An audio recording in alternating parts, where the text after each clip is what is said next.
O Espírito Santo me fez lembrar de um episódio que aconteceu muito tempo atrás. Muito tempo atrás, porque eu era recém-casado, no início do ministério pastoral, e como eu disse, já estou para completar 30 anos. Né? Isso, nós estamos falando, né, de algo que Deus falou comigo há bastante tempo, mas ainda estava fresco na minha memória. O Senhor me perguntou, você lembra daquele episódio do supermercado? O que era a história do supermercado? Eu lembro que eu recém-casado fui chamado como pastor para conciliar, né, uma comunhão intensa entre um casal. Que casal cristão não briga, eles têm excesso de comunhão. Né? Então aqueles dois exageraram na comunhão, que parecia um esmeril no ferro. Faísca para todo lado. Não conseguiram se acertar, os dias foram passando, além de não ter acerto, a coisa foi piorando. No final das contas me chamaram. E eu vou com o coração apertado, pensando que sou recém-casado, não tenho experiência. O casal tinha perto, ou para completar, de 20 anos de casado. Eu lembro que na minha cabeça, na época, eu pensava, é muito tempo. Se nem eles se entendem depois desse tempo, como é que eu, recém-casado, vou ajudar? Eu cheguei todo temeroso, pedindo que Deus me ajudasse. Mas quando entrei, eu lembro que já meio na brincadeira, o que é que está pegando? E o marido tomou a dianteira. E falou assim, pastor, mandei ele chamar porque essa mulher é uma louca. E eu pensei, a coisa realmente não está boa. Tentei brincar, falei, ó, Jó chamou a mulher de louca, mas tinha razão. Vamos ver se você tem razão. Estabeleci as regras. Enquanto você fala, ela fica quieta. Quando ela falar, você fica quieto. Não vale dedo no olho, não vale cotovelado, nem mordido. Coloquei todas as regras. Né? E esse cara falou, pastor, nesses quase 20 anos de casado, o senhor não tem noção de o tanto que essa mulher me pediu para ir no supermercado com ela. E ele olha para mim com a cara de pavor indescritível e diz, eu odeio o supermercado. E ainda tentei consolá-lo. Falei, irmão, não está sozinho, o sindicato é grande. Né? Até porque algumas irmãs não ajudam. Né? O homem já não gosta de ir no supermercado, ela quer que ele vá junto para ter a DR, a relação lá num lugar público com caras e bocas, e a coisa não fica realmente fácil. Né? E outras mulheres acreditam que os homens sabem onde estão as coisas do supermercado. Elas precisam entender que quando nós vamos procurar, as coisas se escondem. Né? Não é fácil de achá-las. Enfim, eu estou tentando ser empático com ele, mas ele falou, bom, o ponto da história não é esse. É que, semana passada, 5 dias atrás, resolvi agradar essa mulher. E eu me ofereci para ir com ela no supermercado. Não foi ela que pediu. E quando eu volto, essa louca me olha para mim e diz, eu nunca mais quero que você vá comigo no supermercado. Ela não sabe o que quer. Quando ele falou isso, a mulher está o tempo todo com a mãozinha erguida, o dedinho erguido, tipo, esperando minha vez, mas ela respeitou as regras. Eu falei, terminou? Ele falou, terminei. Eu falei, pode falar, irmã. Ela falou assim, pastor, eu nunca quis que ele fosse comigo no supermercado. Gente, quando ela falou isso, ele surtou. Eu às vezes ia endemoniou, mas não é bom falar isso para crente. Porque bravo ele já estava, então eu fiquei pensando o que era o próximo nível, para onde foi. Mas ele enlouqueceu. Eu estou falando que ela é louca, eu tenho testemunha. Começou a chamar os filhos para depor no tribunal. Eu falei, calma. Eu interrompi ele e falei, enquanto você falava, ela não te interrompeu. Agora é a vez dela, ela vai falar, você não vai interromper. Falei, mamãe, já que ele te interrompeu, deixa eu dizer algo. Nem eu estou conseguindo acreditar na senhora. Eu falei, a senhora pode até não ser essas donas que quer discutir a relação no mercado, mas dizer que nunca quis, nem uma vezinha que ele fosse. Me ajuda a entender isso. Ela olhou para mim e falou, pastor, o que eu queria não é que ele fosse. O que eu queria é que ele quisesse ir. E foi tão profundo que ela falou que eu levei uns minutos para entender. Eu falei, como é que é? Falou, o que eu queria não é que ele fosse no supermercado, é que ele quisesse. Eu falei, só repetiu, não explicou. Falei, ok, pastor. Então deixa eu te explicar. Ele de fato se ofereceu e foi comigo no supermercado. O senhor tinha que ver a cara dele enquanto estava lá. O senhor tinha que ver a linguagem corporal, olhando para o relógio. Evidente que ele não queria estar lá. Eu fiquei pensando, esse homem deve ter aprontado algo tão terrível, mas tão terrível, que ele decidiu se dar uma autopunição. O que é o pior castigo que eu mereço depois do que eu fiz? Ir com a minha mulher no supermercado. Ela falou, agora, se ele precisa de uma autopunição, eu tenho que aguentar aquela cara feia junto comigo? Ela falou, pastor, eu não queria que ele fosse, eu queria que ele quisesse ir. Então, meu argumento para ele é o seguinte, se não consegue ir com um cara feliz, não vá nunca mais. Eu olhei para ele e falei, velho, desculpa, mas ela tem razão. E Deus me fez lembrar daquela história, disse, você lembra daquela história? Eu falei, lembro. E o Senhor falou, pois é, o que eu queria não é que você me buscasse, é que você quisesse me buscar. E de repente, parece que a coisa realmente fez sentido. Deus não espera apenas que a gente cumpra a obrigação, mas que a gente entre num lugar de intencionalidade, movido por um senso de prazer no cumprimento daquilo que também acaba sendo uma obrigação, tanto amá-lo como buscá-lo de todo o coração. Quem está entendendo, diga amém. John Wesley diz que não se admita no coração outro desejo ou propósito, cujo objeto supremo não seja Ele. E de repente Deus me levou a um lugar de compreensão, e isso eu posso lhe garantir, foi uma das coisas mais marcantes e revolucionárias, principalmente pelo contexto do entendimento dos outros princípios. O Senhor falou comigo naquele dia: você tem pregado ao longo dos anos que o pecado é o grande inimigo de vocês. E de fato o pecado é o inimigo. Os afasta de mim, desconecta, tem consequências. Mas o Senhor me diz: você não está errado em chamar o pecado de inimigo. Você está errado quando acha que o pecado é o único inimigo. O Senhor me diz: há um inimigo mais sutil, que aqueles de vocês que já não estão enredados no pecado como antes, muitas vezes não percebem. E eu vou denominar esse inimigo da maneira como eu entendi, não é necessariamente uma terminologia bíblica desse jeito, mas é o que você encontra lá. Eu vou denominar isso de distração, ou distrações. O Senhor Jesus, no Evangelho de Lucas, lá no capítulo 14, a Bíblia nos mostra que ele estava numa casa, ele foi convidado, para uma refeição. Enquanto estão comendo, Jesus também está ensinando, falando das coisas do reino de Deus. O verso 15 de Lucas 14 diz: ao ouvir tais palavras, um dos que estava à mesa com Jesus lhe disse: bem-aventurado aquele que participar do banquete no reino de Deus. Eles estão no banquete literal. Jesus está falando do reino, ele diz: bem-aventurado aquele que foi para o banquete do reino. Na hora que ele deixa a bola quicando, verso 16 diz: Jesus, porém, respondeu: certo homem deu uma grande ceia e convidou muitos. A hora da ceia enviou seu servo para avisar aos convidados: venham, porque tudo já está preparado. Mas todos eles, um por um, começaram a apresentar desculpas. O primeiro diz: comprei um campo e preciso ir vê-lo, peço-te que me desculpe. Outro diz: comprei 5 juntas de bois e vou experimentá-las, peço que me desculpe. O outro diz: casei-me e por isso não posso ir.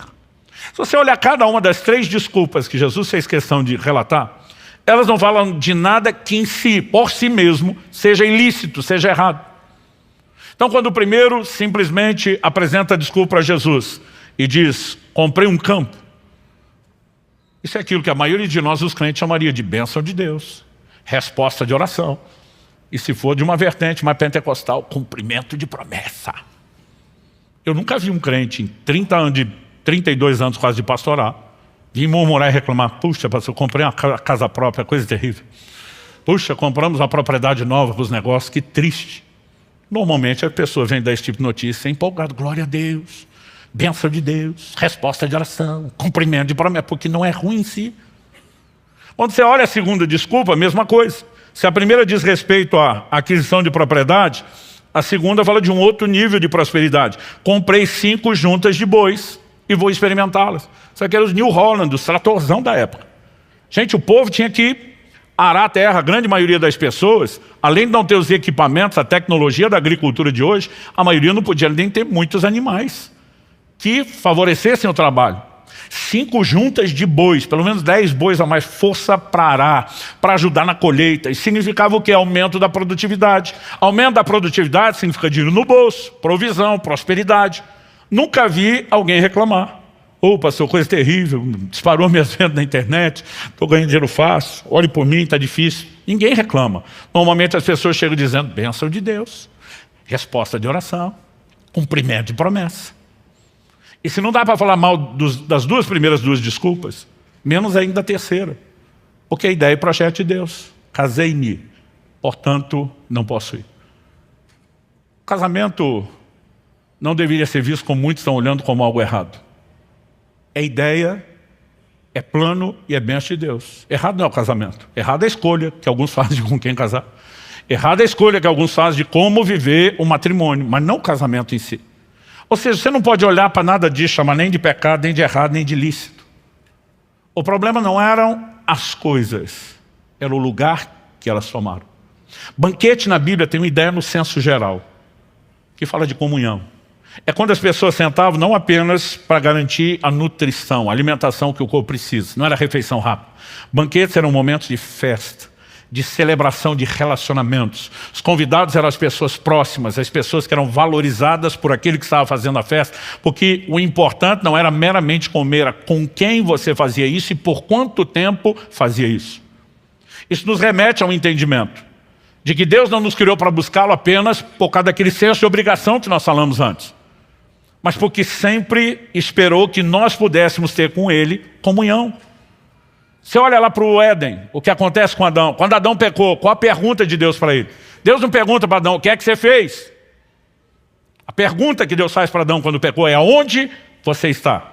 Em outras palavras, Deus não estava dizendo, ao não perguntar o que você fez, Deus não estava dizendo que o problema era o que Adão fez.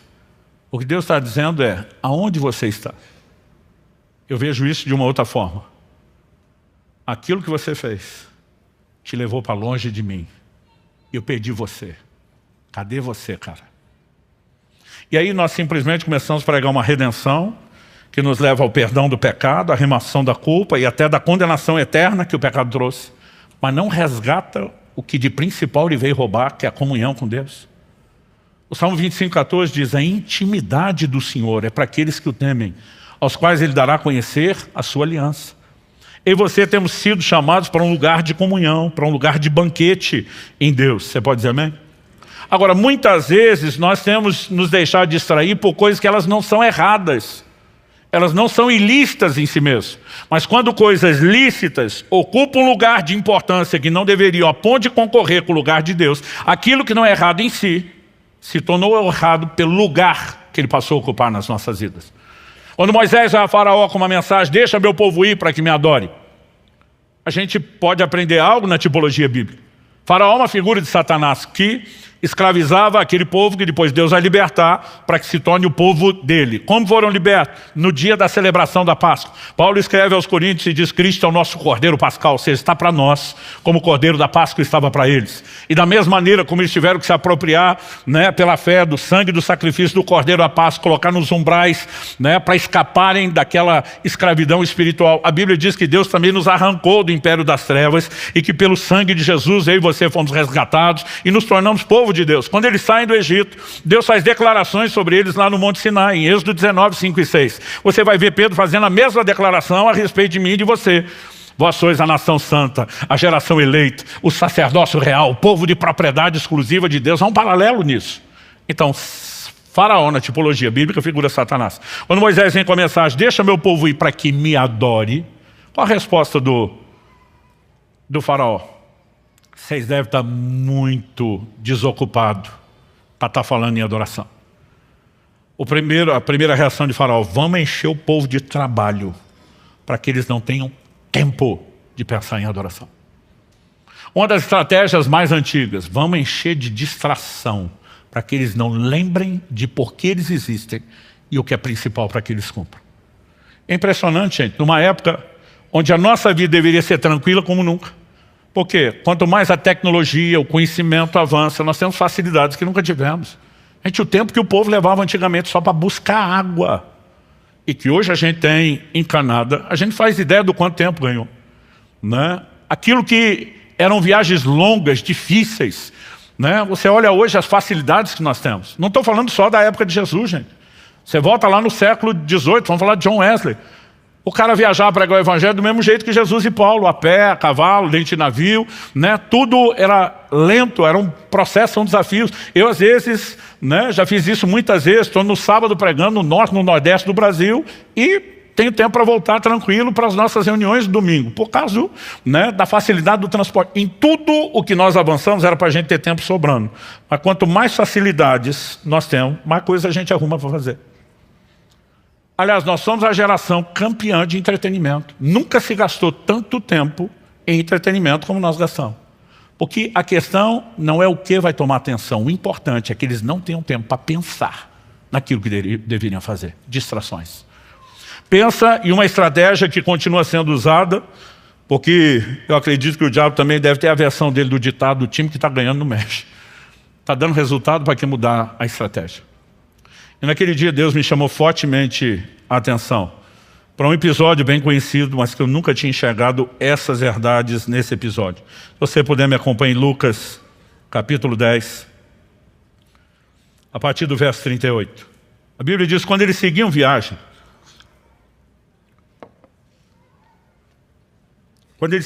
Jesus entrou numa aldeia. e certa mulher chamada Marta hospedou-o na sua casa.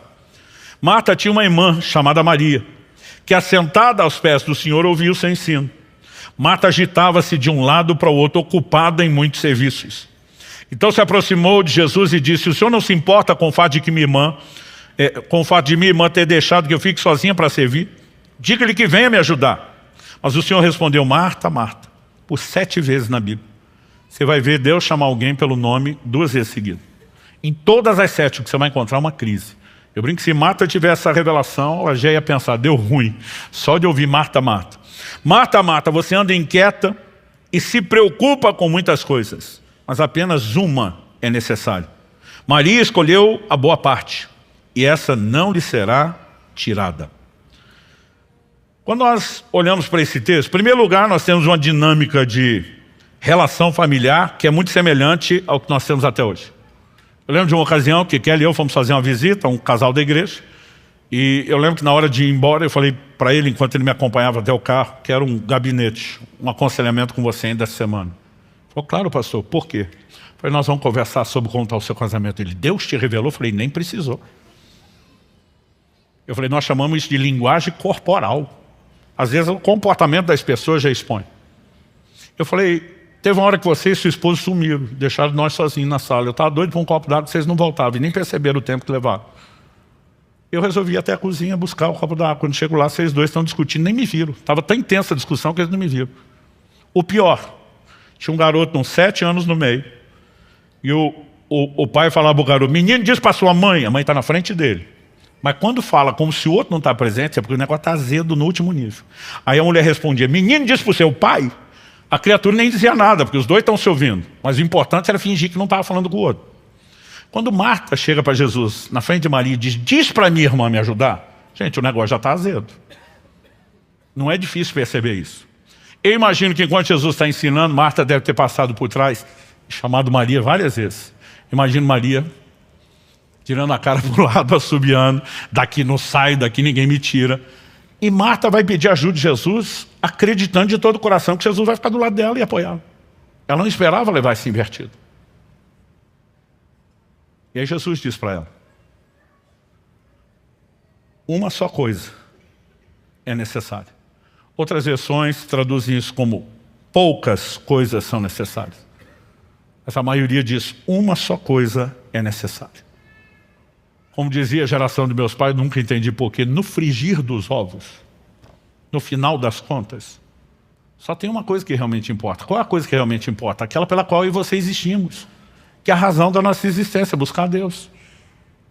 Mas Jesus, em outras palavras, está dizendo para Marta: sua irmã escolheu a boa parte, o que realmente importa. Está sentada aos meus pés, me dando atenção, ouvindo, recebendo a minha palavra.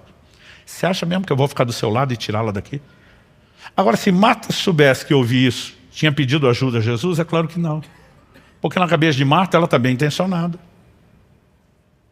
Eu não sei como você receberia Jesus na sua casa. Uma vez eu me aventurei, me deu um estalo, aquelas coisas que você fica pensando, deve ser a direção do Espírito Santo, porque não tinha como saber. Pensei: minha esposa, ela fazia faculdade de manhã, tinha um período muito curto de almoço, tinha que trabalhar à tarde, e nos primeiros anos nossos de casado, me acompanhava nas coisas da igreja à noite. E eu consegui sair um pouquinho, alguns minutos antes do meu horário. E estava com aquela sensação: ela vai atrasar. Eu falei: eu vou adiantar o nosso almoço. Mas eu nunca fui aquele Masterchef. Mas eu pensei: vou me aventurar, vou fazer alguma coisa aqui que seja rápida, fácil e que eu consiga. Nesse momento que eu tomei a decisão, estou mexendo, já procurando o que fazer, o telefone toca. Finado telefone fixo, vocês lembram dele, que já existiu? E quando eu atendo, uma musiquinha do outro lado, que era a indicação de que estão te ligando de um telefone público, o vulgo orelhão, que era chamado a cobrar, né? Então eu fico do outro lado, que ele se identifica, falou: amor, atrasei na minha saída da faculdade até chegar em casa, não vai dar tempo de fazer o almoço. Será que você pode tirar alguma coisa da geladeira para pelo menos adiantar? Eu falei: meu amor, fique tranquilo, o almoço hoje é por minha conta. E eu falei de um jeito que parecia que era o cara. E ela: uau! E qual é o cardápio? O que temos para hoje? Eu dei uma olhada em cima da mesa, falei para ela: massa com peixe. Ela: uau! Não vejo a hora de chegar, e desligou. Não deu tempo de explicar que massa com peixe era um miojo com a lata de sardinha que estava ali. E quando ela desligou, não tinha como ligar de volta, porque não sabia de onde ligou, não tinha celular, né? Os mais novos não conseguem entender como era a nossa vida sem celular, mas acredite, a gente já viveu sem isso. Mas não tinha mais como comunicar, agora é esperar chegar. Mas eu percebi que a expectativa dela estava lá em cima. E eu pensei, vai dar ruim esse negócio. E aí eu fiquei pensando, como é que eu faço para amenizar? Aí eu vi que tinha um resto de mussarela, peguei, cobri o macarrão depois de feito e temperado, dei uma derretidinha no queijo no forno, peguei um ketchup, fiz um coração, escrevi Kelly, te amo. Aí eu lembro que ela chegou toda curiosa, ela olhou, Mas depois do tinha aquela curiosidade, aí teve uma hora que ela pegou o garfo e levantou o queijo, ela olha para mim e diz, miojo com sardinha? Você vai dizer que miojo não é massa e que sardinha não é peixe? Graças a Deus ela caiu na risada, a diversão valeu o trote. Mas por que eu estou dizendo isso? Se eu fosse receber Jesus hoje, pessoalmente na minha casa, eu não teria coragem de dar esse tipo de massa com peixe. Você fica imaginando, gente, receber Jesus tem que fazer o melhor. Se você pensar, a motivação de Marta não é ruim. E outra, Jesus não vinha sozinho, gente, tinha uma tropa com ele. Vamos falar sério. Agora, nesse momento, Jesus está dizendo, Marta, mesmo o desejo de trabalhar para me agradar, se substituir o seu interesse por mim, não está legal. Naquele dia, naquela correção, o Senhor me disse, muitos de vocês têm sucumbido não só diante do pecado, mas diante de distrações. O Senhor me disse, alguns de vocês prosperaram e já não têm um coração para me buscar como antes. Alguns de vocês prosperaram na carreira e não têm nem coração, nem tempo para me buscar. O Senhor me diz, alguns de vocês prosperaram no ministério, inclusive você, e já não me buscam hoje como buscavam antes. E de repente o chão sumiu debaixo do pé, porque de repente eu entendi, como nunca havia entendido, que de fato nós estávamos falhando com o Senhor. E Deus me fez lembrar, você lembra da história do videogame do seu filho? Falei, lembro, essa estava fresquinha, era coisa de 2 anos. Eu lembro de um dia que eu cheguei em casa com um videogame de presente para o meu filho. E quando entrei em casa, eu nunca tinha visto ele fazer tanta festa com presente como com esse. Ele corria, ele pulava, ele gritava, ele jogava no chão, simulava que estava tendo convulsão de felicidade. Aí ele voltava, segurava minhas bochechas e dizia, você é o cara, é o melhor pai do mundo. Aí saía para pular, correr, ter convulsão de novo, voltava a segurar minha bochecha. Foi uma sessão assim, nunca vou esquecer. E eu fiquei me achando o cara, eu sou o melhor pai do mundo. Mas gente, não precisei de 2 dias para arrepender de ter dado aquele presente. Porque eu perdi meu filho. Perdi meu filho por videogame. Eu gastei antes da pandemia uma média de 17 anos, ficando 3 dias fora de casa, quinta, sexta, sábado. A maior parte desses 20 anos que eu moro em Curitiba, eu sempre tentei morar perto do aeroporto.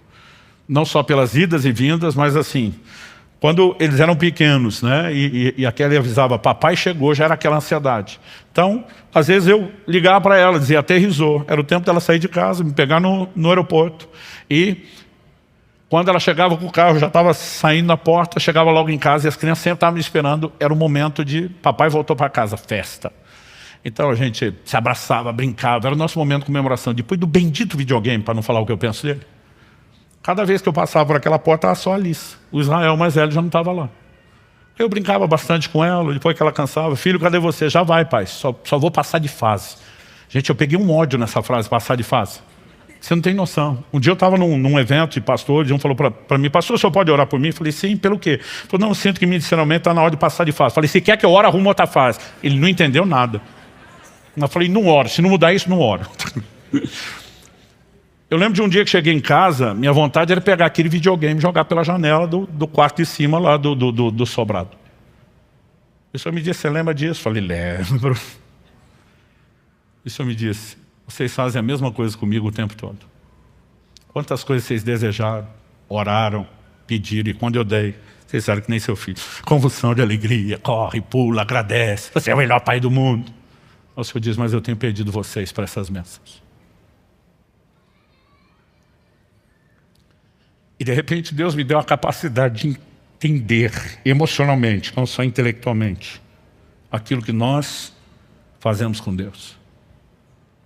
Aquele dia eu entrei num lugar profundo, não só de arrependimento, mas de entendimento, de retomada da rota.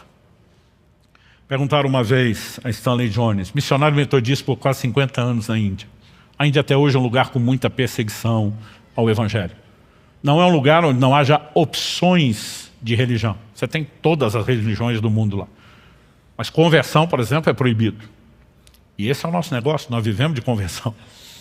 Então, os cristãos acabam sendo muito perseguidos. E uma vez perguntaram a ele qual era o maior inimigo do cristianismo, esperando que ele falasse que era a perseguição. E a resposta de Stanley Jones foi: o maior inimigo do cristianismo não é o anticristianismo, é o subcristianismo. Ele diz: nesse ambiente que vivemos de perseguição, aqui o crente tem que ser crente de verdade. O problema está com vocês, onde tem liberdade. E esse cristianismo é medíocre, sem vergonha. Subcristianismo, definiu ele, é o nosso maior inimigo. Quando a Bíblia fala de Marta, que ela estava ocupada com muitas coisas, a palavra que foi traduzida como ocupada, no original grego é peripal. Ela significa separar, afastar, distrair. Entrar no estado de estresse mental significa tanto estar distraído como estar super ocupado ou bastante atarefado, o que normalmente é o que gera a distração. E muitas vezes eu e você estamos nos envolvendo com coisas lícitas, até mesmo a tentativa de trabalhar para Jesus como Marta, mas a ponto de desconectar. E quando isso acontece, a gente precisa consertar as coisas. Então, eu passei por um período de 10 anos de profundo trato de Deus. Eu lembro que nesses 10 anos, eu não fiz mais nenhum jejum prolongado. Porque a gente tem mania de ir a extremos, pensa, não vale nada, isso é só a performance. 10 anos depois dessa experiência, Deus me mandou pregar pela primeira vez a respeito do assunto. Na verdade, não chegava a 10, foi um pouquinho antes de completar isso, mas estava bem próximo ali. E quando eu estava pregando, nós ainda estávamos ali no prédio da Água Verde. Eu estou descrevendo o pessoal no início como foi aquela experiência que eu contei. E para o pessoal ainda falei: olha, foi na sala tal. Aquilo estava tão vivo na minha memória que quando eu falei disso 7 anos atrás, eu me emocionei no púlpito, me deu uma vontade de chorar. Lembrando o que foi aquela visitação de Deus, o que foi aquela ministração. E dentro do meu coração, enquanto pregava e contando a história, eu falei para Deus: Senhor, muito obrigado por aquele dia. Quando eu falei isso, não esperava. O Espírito Santo falou comigo no púlpito, no meio da pregação. O que gerou aquela experiência foi o jejum. E eu levei um susto. Falei, achei que não tinha valido nada o jejum. O Senhor me disse: não. Eu falei que a sua motivação estava errada e que você precisava ajustá-lo, não que ele não teve efeito. Foi naquele momento, em cima daquele púlpito, que eu soube que Deus estava me chamando pela primeira vez para um jejum de 40 dias. Mas dessa vez o que entendi foi Ele me dizendo: vem com motivação correta. Venha para me colocar à frente das coisas mais importantes, inclusive o alimento da sua subsistência. E quando as pessoas me falam: pastor, parece que o senhor ficou meio fanático nesse negócio, eu digo: é porque vocês não entendem o que ele representa. Se há algo que tem sido a base de toda a construção de Deus para aquilo que nós começamos a praticar e falar depois sobre o jejum, foi entender a importância de chegar a um lugar onde nada concorra com ele, onde nada, absolutamente nada, seja tão importante quanto ele, onde nada se compare com o lugar dele. E é para esse lugar que Deus está chamando a mim e a você. E a minha oração é que você consiga entender e mensurar isso não só na sua mente, não só na razão, mas que o Espírito Santo consiga ir naquele lugar mais profundo do coração, encontrar em mim e você um lugar de resposta. Vamos ficar em pé para parecer que está acabando.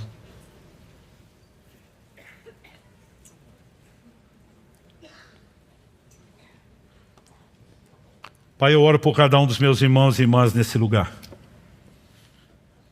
Te agradecemos a Tua palavra, agradecemos a bondade, o amor e misericórdia do Senhor por trás dela, que tem o propósito não de nos condenar ou culpar naquilo que temos falhado, mas de nos resgatar.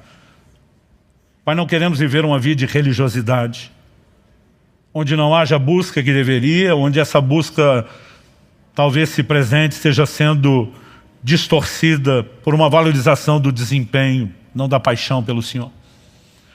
Oramos pela capacidade de entender a razão da nossa existência, que é não te buscar apenas por cumprimento de obrigação, mas para alcançar o propósito, comunhão, viver intimidade e relacionamento com o Senhor.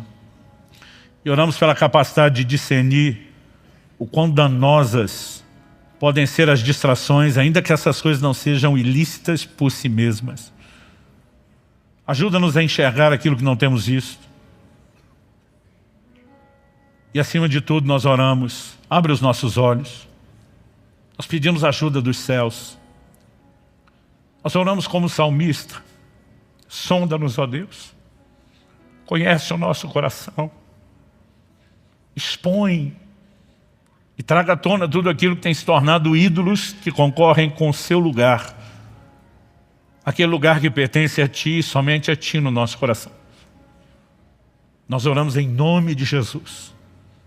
E que possamos ouvir hoje a voz doce e suave do Teu Espírito, não nos condenando, mas nos chamando a um lugar de arrependimento, de conserto e de restauração. E que possamos de fato chegar a esse lugar, onde a busca aumente, não porque estamos focados no desempenho, na performance, mas porque despertamos para dar ao Senhor a devida importância, para que o Senhor seja de fato mais valioso do que qualquer outra coisa. Nós oramos em nome de Jesus. Em nome de Jesus. E te agradecemos desde já tudo aquilo que o Senhor, na sua graça e pela ação do Teu Espírito, continuará fazendo dentro de cada um de nós. Alguém me perguntou anos atrás, quando escrevi o livro, pastor, o senhor escreveu o livro 10 anos depois, porque finalmente chegou lá. Eu falei, não cheguei lá. Estou dizendo que nem Paulo. Ainda não cheguei lá. Mas esquecendo-me das coisas que para trás ficam, avançando para as que estão diante de mim. Eu tomei a decisão, eu quero estar cada vez mais distante de onde eu estava, cada vez mais perto de onde eu deveria. Mas nos últimos anos, e já se passaram muito tempo, eu creio que foi de uns 2 anos para cá principalmente, eu comecei a ver resultados de uma proximidade como nunca antes. 2 anos atrás, eu estava com 50 anos de idade. A esposa olha para mim e diz, você está em crise? Eu falei, estou em crise. Ela falou, qual é a crise? É da idade? Eu falei, de jeito nenhum. Na idade eu estou na crise da gratidão. 50 anos, já era avô de 2, vivendo a melhor fase em todas as áreas da minha vida, meus filhos já casados, nosso casamento, né? A igreja, os amigos, relacionamentos, olhando para tudo e dizendo, eu estou vivendo o melhor momento. Falei para minha esposa, não é essa crise. Falou, qual é a crise? Falei, amor, desses nossos quase 30 anos juntos, os primeiros 20 anos foi só semeadura. A última década começamos a colher. Eu falei, nos primeiros 20 anos a gente quis muita coisa que a gente não podia. Ela falou, é verdade. Eu falei, mas agora que a gente pode, eu não quero mais. Ela falou, deve ser bom. Eu falei, tomara. Porque se não for maturidade, é autossabotagem. Ela falou, mas qual é a crise? E até hoje isso me dói. Eu falei para ela, a crise é porque é que nós perdemos tanto tempo querendo essas coisas. Como se aquilo fosse nos preencher ou nos realizar. Por que é que a gente ficou tão distraído querendo as coisas? Pode depois descobrir que a gente não precisava delas para ter o que nós temos hoje em Deus. Esse nível de realização e preenchimento nele. Sabe o que é curioso? Quanto menos importantes são essas coisas, mais Deus nos dá. Mas por outro lado, quando isso é tão importante, bom de concorrer com Ele, normalmente Ele não nos dá. E se eu fosse Deus, eu também não nos daria. Porque não há inteligência em fortalecer a concorrência. Mas quando o nosso coração passa a ser somente dele, ele pode gerar muito acréscimo. Que isso nos ajude a entender um Deus que não está tentando nos oprimir, mas tentando nos abençoar.